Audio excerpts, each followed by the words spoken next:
وأشهد أن محمدا عبده ورسوله. أما بعد فأعوذ بالله من الشيطان الرجيم. بسم الله الرحمن الرحيم. الحمد لله رب العالمين. الرحمن الرحيم. مالك يوم الدين. إياك نعبد وإياك نستعين. اهدنا الصراط المستقيم.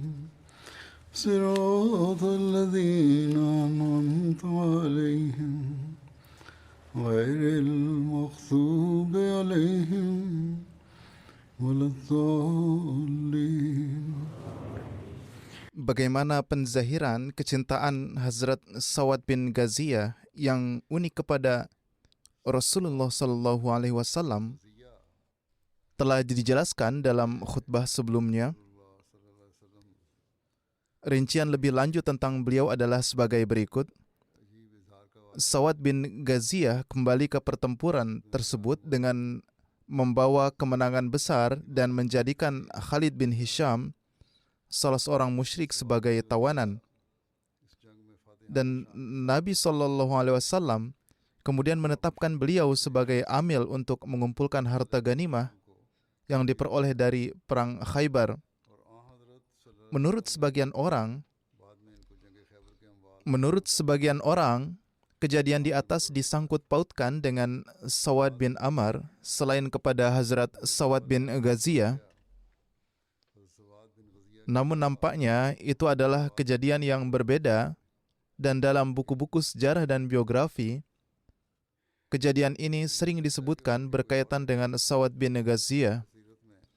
Hazrat Mirza Bashir Ahmad Sahib telah menjelaskan rincian kejadian ini dalam buku Sirat Khatamun Nabiyyin, tertulis sebagai berikut. Sekarang Ramadan jatuh pada tanggal 17 tahun 2 Hijriah, hari Jumat, dan menurut penanggalan Masehi jatuh pada tanggal 14 Maret 623 Masehi. Setelah bangun pagi, pertama-tama dilakukan solat dan para penyembah tauhid bersujud di hadapan Allah Ta'ala di lapangan terbuka. Setelah itu, Rasulullah SAW memberikan khutbah tentang jihad, dan kemudian ketika hari sudah sedikit terang, beliau mulai meluruskan barisan umat Islam dengan isyarah panah. Seorang sahabat bernama Sawad berdiri sedikit maju ke depan dari barisan. Lalu beliau SAW memintanya untuk mundur dengan isyarah anak panah, tetapi kebetulan kayu panah beliau mengenai dadanya. Ia mengatakan dengan gaya pemberani, "Wahai Rasulullah SAW, Tuhan mengutus Anda dengan kebenaran dan keadilan, tetapi Anda telah memukul saya dengan anak panah secara tidak adil. Demi Allah, saya akan menuntut balas untuk ini." Para sahabat terkejut dan khawatir, berpikir apa yang terjadi pada Sawad. Tetapi Nabi SAW dengan penuh keramahan bersabda, "Baik Sawad, silakan kamu juga memukulku dengan panah." Lalu Rasulullah SAW membuka kain pada dada beliau. Lalu Sawad maju dengan penuh kecintaan dan mencium dada beliau SAW. Rasulullah bertanya sambil tersenyum, "Apa yang terjadi denganmu?" Sawad berkata dengan suara yang penuh haru, "Wahai Rasulullah, musuh sudah di depan. Entahlah apakah saya bisa selamat dari sini ataukah tidak. Saya berkeinginan untuk menyentuh tubuh Anda yang diberkati sebelum saya mati syahid." Hazrat Muslim Maud radhiyallahu an telah menyebutkan kejadian serupa menjelang kewafatan Nabi SAW. Bukan dalam perang Badar, tetapi pada saat menjelang kewafatan beliau SAW.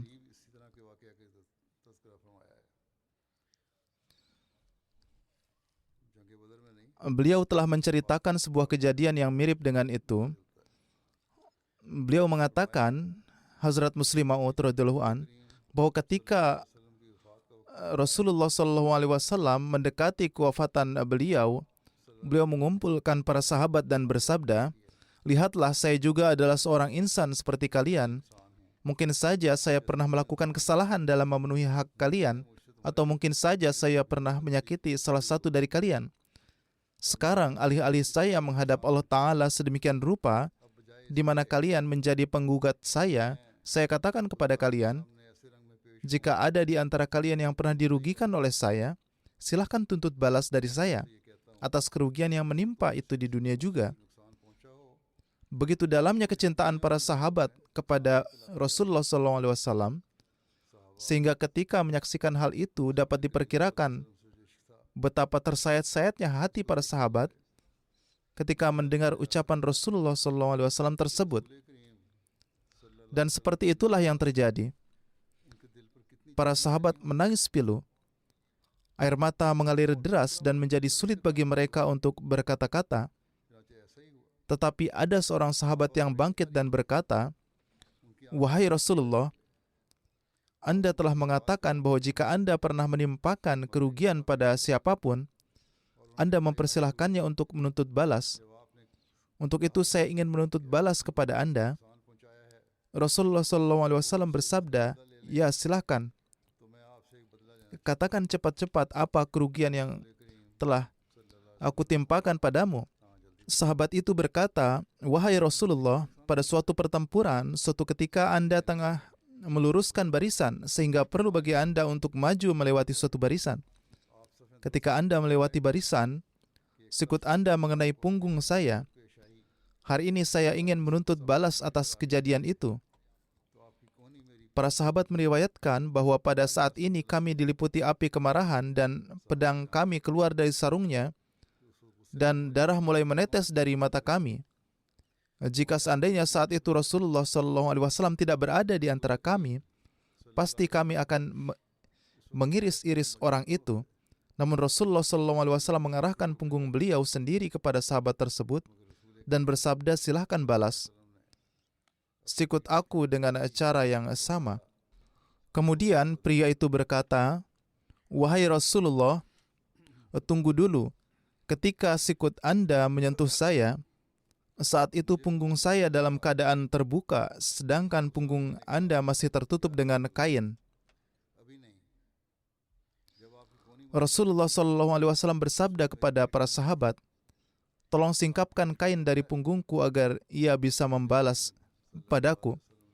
Setelah seorang sahabat menyingkapkan kain dari punggung beliau, sahabat yang akan membalas itu maju dengan bibir gemetar dan air mata yang mengalir, lalu mencium punggung Nabi SAW dalam keadaan terbuka dengan penuh cinta dan berkata, "Wahai Rasulullah, bagaimana mungkin hamba yang lemah ini akan membalas dendam kepada Anda ketika saya mengetahui dari Anda bahwa waktunya mungkin sudah dekat, yang dengan membayangkannya pun membuat tubuh kami bergetar.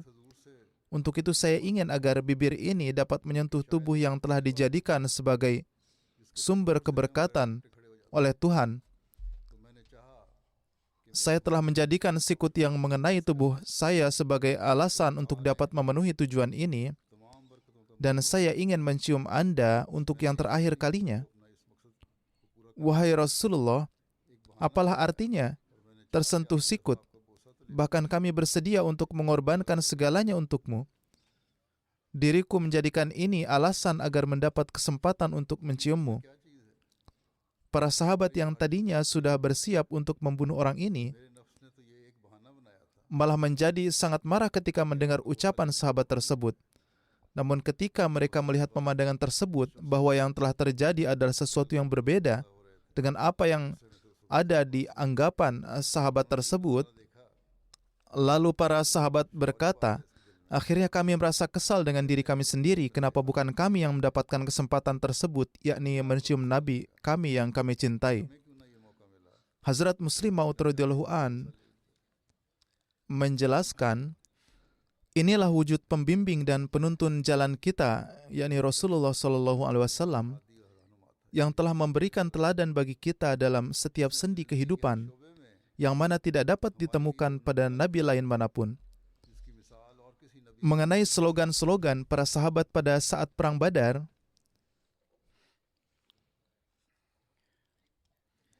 diriwayatkan oleh Hazrat Urwah bin Zubair yang menyatakan, pada hari pertempuran, slogan para muhajirin adalah "Wahai Bani Abdurrahman."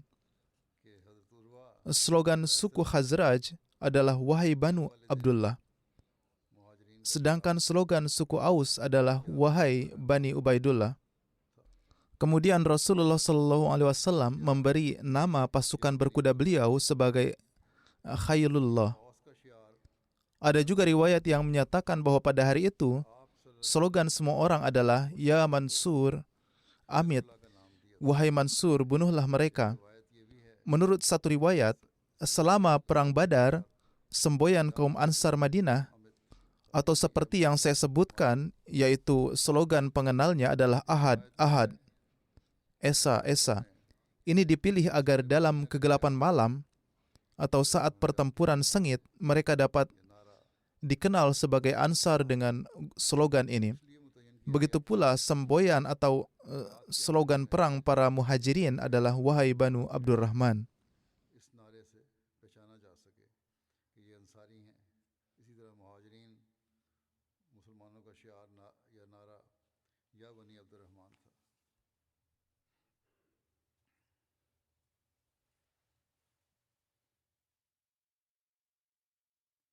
Rincian lebih lanjut mengenai petunjuk Rasulullah SAW dalam kaitannya dengan perang disebutkan sebagai berikut. Ketika Rasulullah SAW mengatur barisan, beliau bersabda kepada para sahabat, "Jangan menyerang sebelum saya perintahkan, dan jika musuh mendekati kalian, pukul mundur mereka kembali dengan menembakkan panah ke arah mereka. Karena panah yang ditembakkan dari jarak jauh biasanya terbukti tidak berguna, dan panah itu akan sia-sia. Demikian pula, jangan mengayunkan pedangmu sebelum musuh sudah sangat mendekat." Disebutkan berkenaan dengan satu khutbah yang disampaikan oleh Rasulullah SAW. Beliau SAW menyampaikan khutbah kepada para sahabat di mana beliau menarik perhatian terhadap jihad dan memerintahkan untuk bersabar. Beliau kemudian bersabda, dengan tetap bersabar di saat-saat sulit, Allah Ta'ala akan menghilangkan kekhawatiran dan menjauhkan dari kesedihan. Pada tempat lain, rincian khutbah yang disampaikan oleh Rasulullah SAW ini telah dicatat sebagai berikut. Rasulullah SAW menyampaikan puji sanjung kehadirat Allah Ta'ala dan kemudian bersabda, "Aku tekankan kepada apa yang telah ditekankan oleh Allah Ta'ala. Aku melarang kalian dari apa yang telah Dia larang. Allah Ta'ala yang maha tinggi dan unggul dari segalanya memberimu pesan kebenaran. Dia lebih memilih kebenaran dan memberikan makom tinggi dalam kedekatannya kepada mereka yang berbudi luhur. Bersamaan dengan itu, mereka dikenang dan berlomba satu sama lain dalam mengungguli satu sama lain. Hari ini, kalian telah mencapai satu peringkat dari banyak peringkat kebenaran. Dan Allah Ta'ala hanya menerima apa yang dilakukan demi keridhoannya. Menunjukkan kesabaran di saat-saat sulit adalah sesuatu yang dengannya Allah menghilangkan kesedihan dan menyelamatkan seseorang dari rasa sakit. Kalian akan meraih keselamatan di akhirat dengan itu. Kalian akan menemukan keselamatan melalui itu, yaitu dengan menunjukkan kesabaran. Nabi Allah SAW hadir di antara kalian, yang memperingatkan kalian dan memerintahkan kalian untuk takut kepada Allah. Jangan sampai Dia mengetahui sesuatu tentang kalian yang menjadi alasan ketidaksenangannya. Allah Ta'ala menyatakan, "Lamaktullahi akbaru min maktikum anfusakum." Kemurkaan Allah lebih besar dari kemurkaan kamu terhadap dirimu. Lihatlah apa yang telah Dia perintahkan kepadamu di dalam kitab. Dia menunjukkan kepadamu tanda-tandanya dan memberimu kehormatan setelah kehinaan. Berpegang teguhlah pada Allah agar Dia ridha kepadamu. Penuhilah ujian Tuhanmu di tempat ini. Kalian akan menjadi layak atas rahmat dan pengampunan yang telah Dia janjikan kepadamu. Janjinya adalah benar, firman-Nya adalah kebenaran, hukumannya adalah keras. Kalian dan saya bersama Allah yang Maha Hidup dan berdiri sendiri. Kami berdoa kepadanya untuk kemenangan kami. Kami berpegang teguh pada ambang pintunya dan kepadanya lah kami bertawakal. Kepadanya kita semua akan kembali. Semoga Allah Ta'ala memberikan ampunan kepada kita semua, yaitu kepada seluruh umat Islam. Ini adalah rinciannya. Selama pertempuran, Rasulullah SAW melarang untuk membunuh orang-orang tertentu. Dalam hal ini, Hazrat Ibnu Abbas meriwayatkan, pada hari Perang Badar, Rasulullah SAW berbicara kepada para sahabat dan bersabda, saya telah mengetahui bahwa Banu Hashim dan beberapa orang lainnya datang dengan terpaksa untuk menemani orang Quraisy. Mereka tidak datang atas kemauan mereka sendiri dan tidak ingin berperang melawan kita.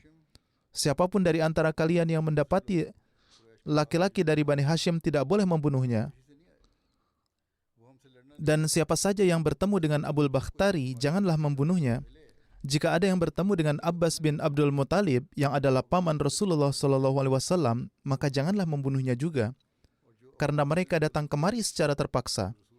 Hazrat Ibnu Abbas menjelaskan, Hazrat Abu Huzaifah bin Utbah berkata, apakah kami akan tetap membunuh ayah, anak dan sanak kerabat kami sementara Abbas dibiarkan? Demi Allah, jika aku bertemu dengan Abbas, maka aku pasti akan membunuhnya dengan pedang. Perawi menuturkan, tatkala berita ini sampai pada Rasulullah SAW, beliau SAW bersabda kepada Hazrat Umar bin Khattab, wahai Abu Hafs. Hazrat Umar berkata, demi Allah, ini adalah hari pertama Rasulullah SAW memanggil saya dengan sebutan Abu Hafs. Beliau SAW bersabda, apakah paman Rasulullah SAW akan dibunuh dengan pedang? Hazrat Umar menjawab, wahai Rasulullah, izinkanlah saya untuk menebas lehernya, yakni leher Abu Huzaifah yang telah memperlihatkan kemunafikannya. Hazrat Umar berkata, demi Allah, ia yakni Abu Huzaifah telah memperlihatkan kemunafikannya. Hazrat Abu Huzaifah setelah peristiwa ini kerap menerangkan bahwa beliau selalu gelisah karena ucapan yang telah beliau katakan di hari itu, sehingga beliau berharap mati syahid akan menjadi kafarah akan hal ini. Maka dari itu Hazrat Abu Huzaifah pun disyahidkan di perang Yamamah. Hazrat Mirza Bashir Ahmad menulis, Rasulullah SAW pun bersabda kepada para sahabat, di antara laskar kafir ada juga beberapa orang yang ikut di dalam pasukan ini bukan atas keinginan pribadinya, tetapi mereka ikut karena ditekan oleh para pembesar Quraisy. Mereka tidaklah menaruh permusuhan dengan kita. Bahkan ada beberapa orang di antara mereka juga yang di masa kita mengalami penganiayaan, mereka memperlakukan kita dengan baik. Sehingga adalah kewajiban kita untuk membalas kebaikan mereka. Ini adalah karena kebaikan yang terus mereka perlihatkan di Mekah kepada kaum muslim. Oleh karena itu, jika ada orang muslim yang dapat mengalahkannya, maka janganlah menyakitinya. Beliau SAW secara khusus menyebutkan yang pertama adalah Abbas bin Abdul Muttalib, dan yang kedua adalah Abul Bakhtari, dan melarang kaum muslim untuk membunuhnya. Ini karena mereka dahulu membantu umat Islam dan memberi mereka kemudahan. Namun jalannya peristiwa berubah sedemikian rupa sehingga Abul Bakhtari tidak dapat terhindar dari kematian. Meskipun demikian, sebelum kematiannya, ia mengetahui bahwa Rasulullah SAW telah melarang untuk membunuhnya.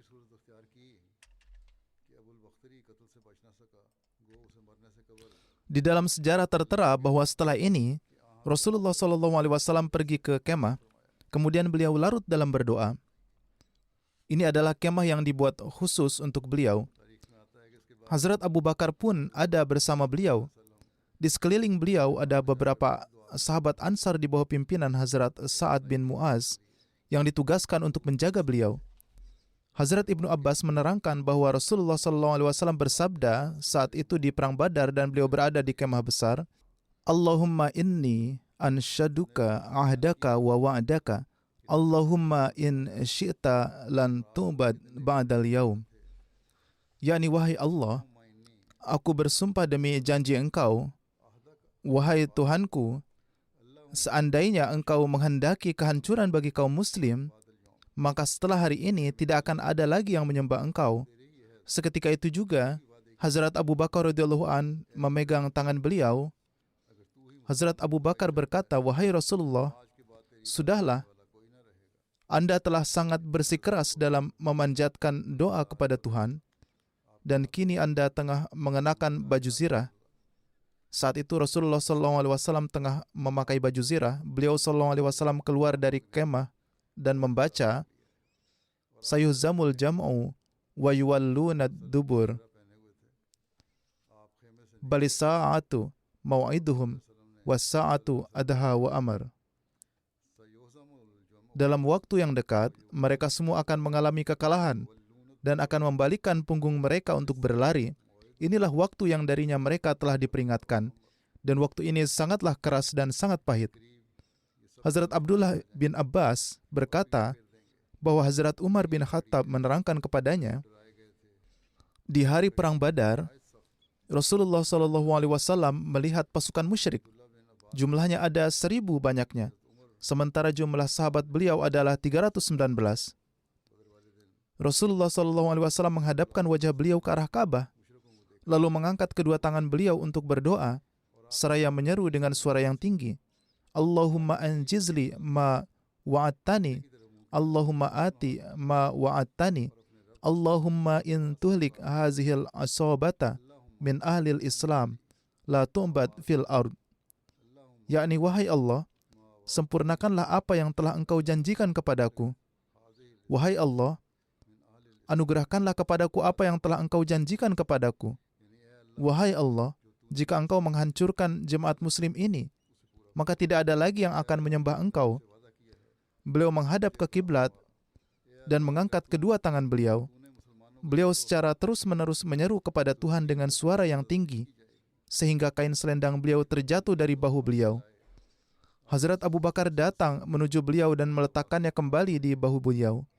Kemudian ada yang menyapa Rasulullah SAW dari belakang dan berkata, wahai Nabi Allah, sesungguhnya doa yang penuh dengan rintihan itu adalah cukup, dan dia pasti akan memenuhi janji yang telah dipenuhi. Atas hal ini Allah Ta'ala menurunkan ayat berikut ini. Istastagisuna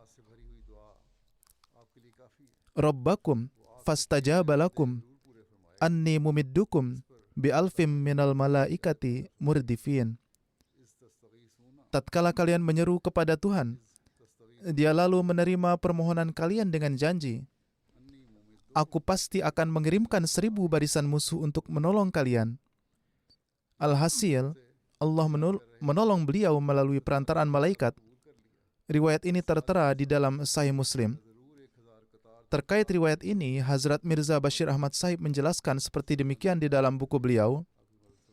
Beliau SAW pergi ke kemah lalu beliau larut dalam berdoa. Hazrat Abu Bakar pun ada pada saat itu. Di sekeliling kemah terdapat satu jemaat Ansor di bawah pimpinan Hazrat Sa'ad bin Mu'az yang ditugaskan menjaga beliau. Beberapa saat kemudian muncul suatu suara gemuruh dari medan perang dan diketahui bahwa laskar Quraisy telah memulai serangan. Saat itu Yang Mulia Rasulullah SAW tengah mengangkat tangan beliau dan berdoa dengan penuh rintihan di hadapan Tuhan, dan dalam keadaan perih beliau mengucapkan, Allahumma inni ansyaduka ahdaka wa wa'daka, Allahumma in tuhlik hazihil isabata min ahlil islami la tu'bad fil ardi. Wahai Tuhanku, sempurnakanlah janji-janji Engkau. Wahai Rajaku, seandainya hari ini jemaat kaum muslim ini hancur di medan perang ini, maka tidak akan ada lagi yang menyembah Engkau di dunia. Saat itu beliau berada dalam keadaan yang sangat merintih. Terkadang beliau jatuh dalam sujud beliau, menyeru kepada Tuhan saat berdiri, hingga kain penutup pun jatuh berulang kali dari pundak beliau. Dan Hazrat Abu Bakar terus mengangkatnya kembali dan meletakkannya di pundak beliau. Hazrat Ali menuturkan saat bertempur, saya teringat akan diri baginda Rasulullah SAW, sehingga saya pun berlari menuju kemah beliau. Kapan saja saya datang ke sana, saya selalu mendapati beliau tengah larut berdoa dalam sujud beliau, dan saya mendengar mulut beliau mengucapkan doa ini. Ya Hayyu Ya Qayyum, Ya Hayyu Ya Qayyum, yakni wahai Tuhanku yang maha hidup, wahai Tuhanku yang maha menghidupkan. Hazrat Abu Bakar yang melihat keadaan beliau seperti ini sangat diliputi kegelisahan dan terkadang mengatakan kepada beliau, wahai Rasulullah, kedua orang tuaku rela berkorban untuk engkau. Mohon janganlah khawatir, Allah pasti akan memenuhi janji-janjinya. Allah pasti akan memenuhi janji-janjinya. Berkenaan dengan ungkapan yang sungguh benar ini, terdapat satu ungkapan Farsi, Harke Arif, tersatar, yakni semakin orang menjadi arif, memiliki ma'rifat, maka semakin besar juga rasa takutnya kepada Tuhan.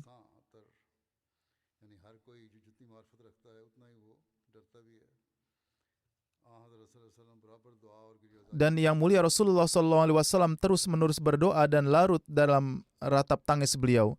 Tentang makna tawakal itu sendiri, dalam menjelaskannya, Hazrat Muslim Maud menerangkan peristiwa berikut ini. Beliau bersabda, yang mulia Rasulullah SAW mengatur pasukan para sahabat di medan perang Badar. Beliau mengatur mereka ke dalam posisi mereka masing-masing. Beliau menyampaikan berbagai nasihat kepada mereka tentang cara berperang. Beliau lalu pergi ke tempat yang lebih tinggi dan mulai memanjatkan doa.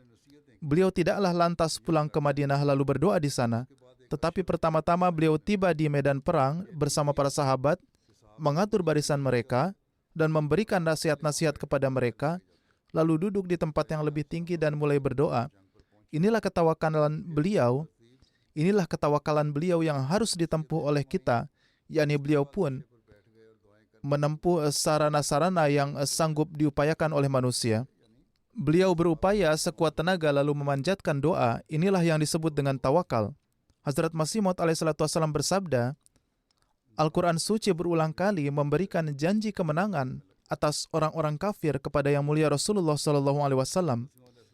Namun tatkala perang Badar yang merupakan pertempuran pertama Islam telah dimulai, yang mulia Rasulullah SAW mulai berdoa seraya merintih. Saat berdoa, kalimat ini keluar dari mulut Rasulullah SAW, yaitu, Allahumma in ahlakta hazihil isabata walan tu'bada fil ardi abada. yakni wahai Tuhanku, seandainya hari ini engkau menghancurkan jemaat ini yang hanya berjumlah 313 orang, maka tidak akan ada yang menyembah engkau lagi hingga hari kiamat. Tatkala Hazrat Abu Bakar radhiyallahu anhu mendengar kalimat ini dari mulut Rasulullah SAW, maka Hazrat Abu Bakar berkata, wahai Rasulullah SAW, mengapa engkau sedemikian gelisah? Allah Ta'ala telah memberikan janji yang pasti kepada engkau bahwa aku, Tuhan, pasti akan memberikan kemenangan.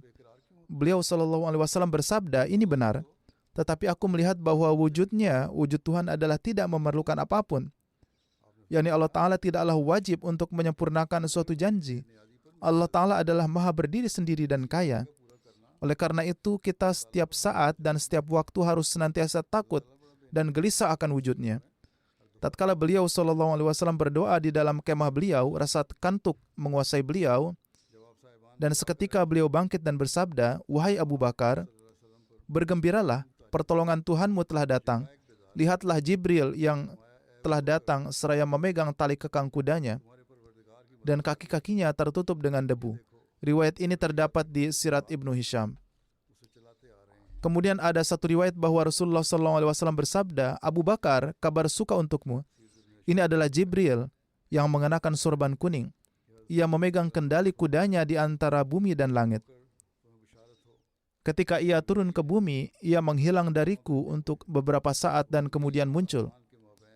Kaki kudanya berdebu.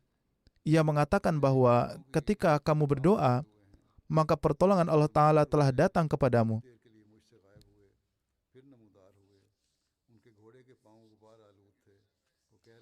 Tertulis berkenaan dengan keikutsertaan Hazrat Rasulullah SAW dalam perang Badar bahwa di medan Badar, Rasulullah SAW menugaskan Zubair bin Awam di sayap kanan pasukan, Mikdad bin Umar di sayap kiri pasukan, dan Qais bin Abi Sa'sa di garis belakang pasukan. Pimpinan pasukan secara umum berada di tangan Rasulullah SAW. Beliau SAW berada di barisan depan. Yang mulia Rasulullah SAW membuat semua sahabat patuh terhadap instruksi beliau. Beliau SAW bersabda, "Jangan ada seorang pun di antara kalian yang maju mendahuluiku." Demikian juga beliau SAW menghimbau penggunaan senjata secara efektif. Beliau SAW bersabda, Tembakkanlah panah ketika musuh berada dalam jangkauan kalian, dan sebisa mungkin hematlah anak panah. Seluruh kisah mengenai berdoanya beliau SAW ini adalah kejadian sebelum dimulainya pertempuran penuh. Karena ditulis seperti demikian, bisa saja dipahami bahwa mungkin Hazrat Rasulullah SAW tidak ikut berperang, padahal beliau SAW ikut serta. Beliau SAW memanjatkan doa ini sebelumnya, yang sebagai hasilnya Allah Ta'ala mengirimkan bantuan para malaikat.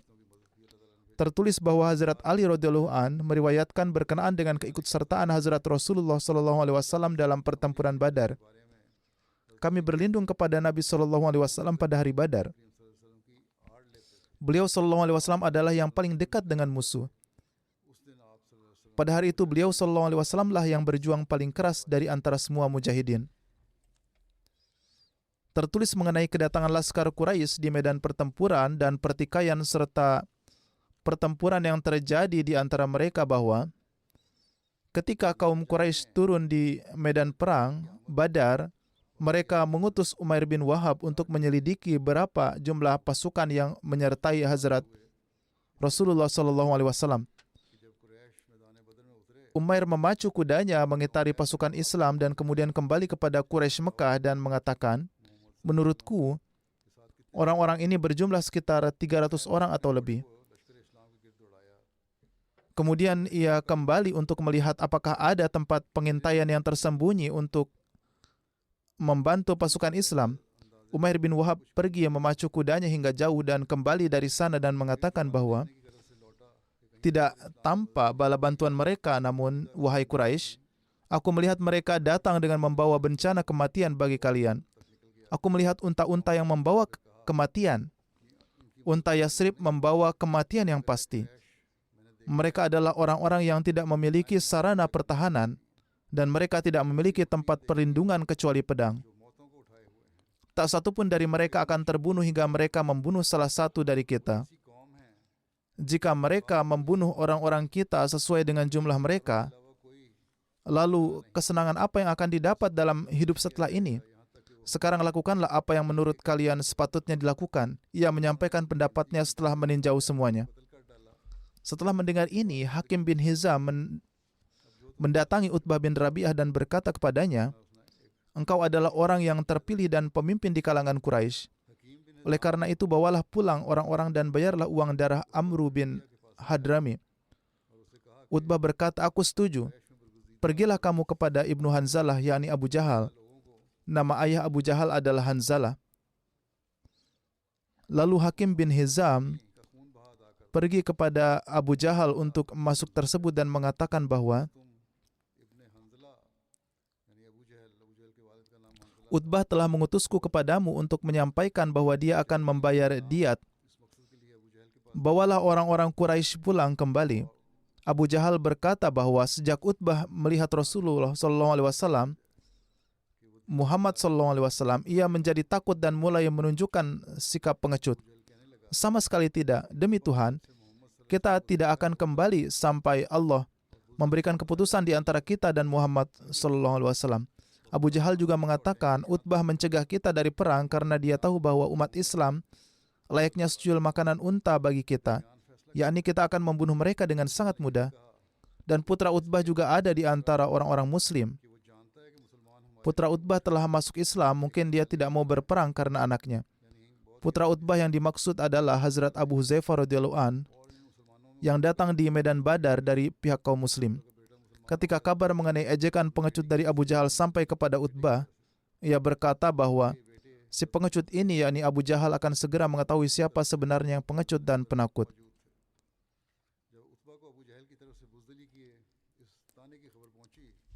Hazrat Mirza Bashir Ahmad radhiyallahu an menjelaskan detailnya sebagai berikut. Sekarang pasukan benar-benar sudah saling berhadapan.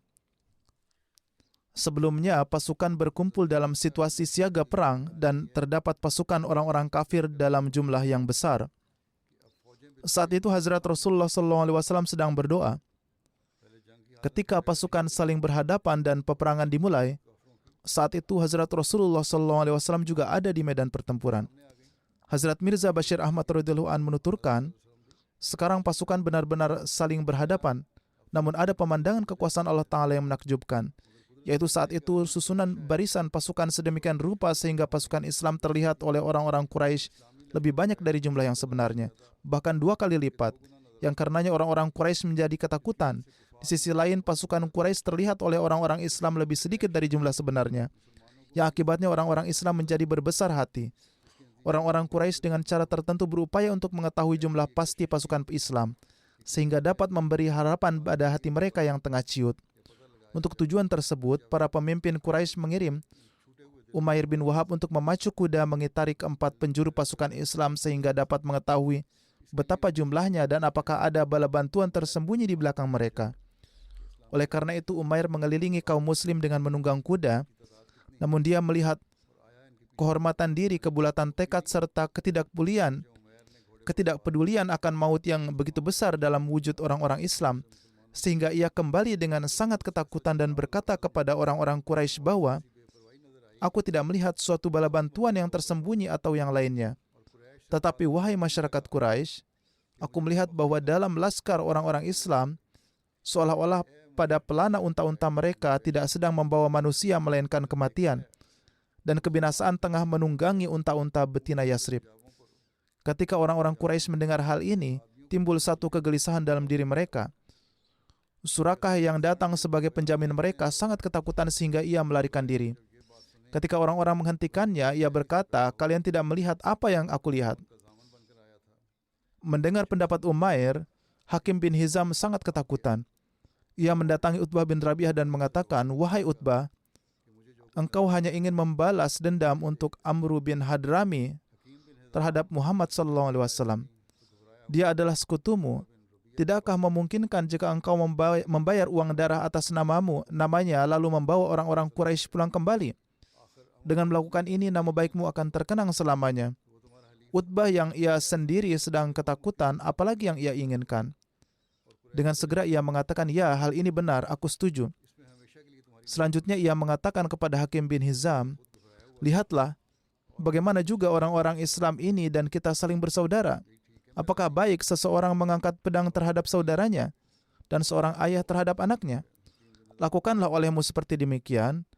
Pergilah sekarang juga kepada Abul Hakam, yakni Abu Jahal, dan sampaikan usulan ini kepadanya. Di sisi lain, Utbah sendiri sambil menunggangi unta, mulai menasihati orang-orang dari dirinya sendiri bahwa berperang dengan sanak kerabat tidaklah baik. Kita harus kembali dan biarkan Muhammad SAW pada keadaannya, sehingga ia berurusan dengan suku-suku Arab yang lain. Kita akan lihat apa hasilnya nanti. Lihatlah juga oleh kalian, berperang dengan orang-orang Islam ini bukanlah suatu pekerjaan yang mudah, karena aku melihat orang-orang ini adalah para pencabut nyawa. Terserah kalian mau menyebutku pengecut, aku bukanlah pengecut. Hazrat Rasulullah SAW melihat Utbah dari jauh. Beliau SAW bersabda, jika dari antara pasukan orang-orang kafir ada seorang yang baik, maka dia adalah orang yang menunggangi unta merah itu. Sekiranya orang-orang itu mengikuti perkataannya, maka itu akan baik bagi mereka. Tetapi ketika Hakim bin Hizam datang kepada Abu Jahal dan menyampaikan usulan ini, dia yang merupakan Fir'aun untuk umat ini, ketika usulan tersebut disampaikan, segera mengatakan, nah, sekarang Utbah sudah mulai melihat kerabatnya di hadapannya. Kemudian ia memanggil Amir Hadrami, yang merupakan saudara dari Amru Hadrami, dan mengatakan, kamu telah mendengar apa yang dikatakan sekutumu Utbah, dan hal itu bahkan dikatakannya pada saat pembalasan atas saudaramu seolah-olah telah berada dalam genggaman tangan. Amir menjadi sangat marah dan sesuai dengan tradisi kuno Arab, ia merobek pakaiannya dan sambil telanjang ia mulai berteriak, wa amro, wa amrohu.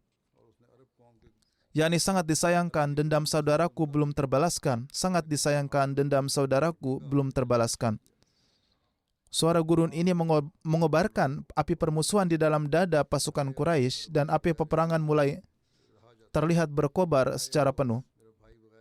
Apa yang terjadi kemudian setelah peperangan dimulai, insya Allah rinciannya akan dijelaskan pada kesempatan yang akan datang.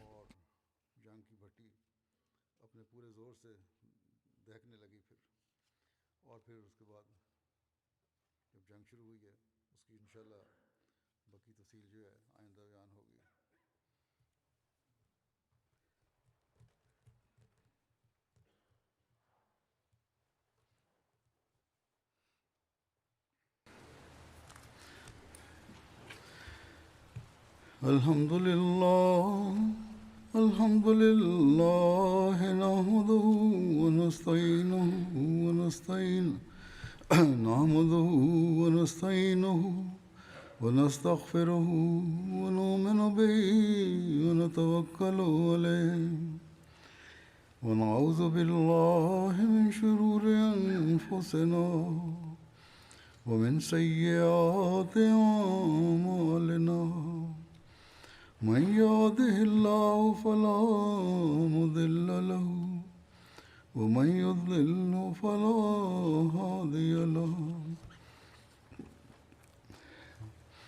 ونشهد أن لا إله إلا الله ونشهد أن محمدا عبده ورسوله عباد الله رحمكم الله إن الله يأمر بالعدل والإحسان وإيتاء ذي القربى وينهى عن الفحشاء والمنكر والبغي يعظكم لعلكم تذكرون اذكروا الله يذكركم وادعوه يستجب لكم ولذكر الله أكبر.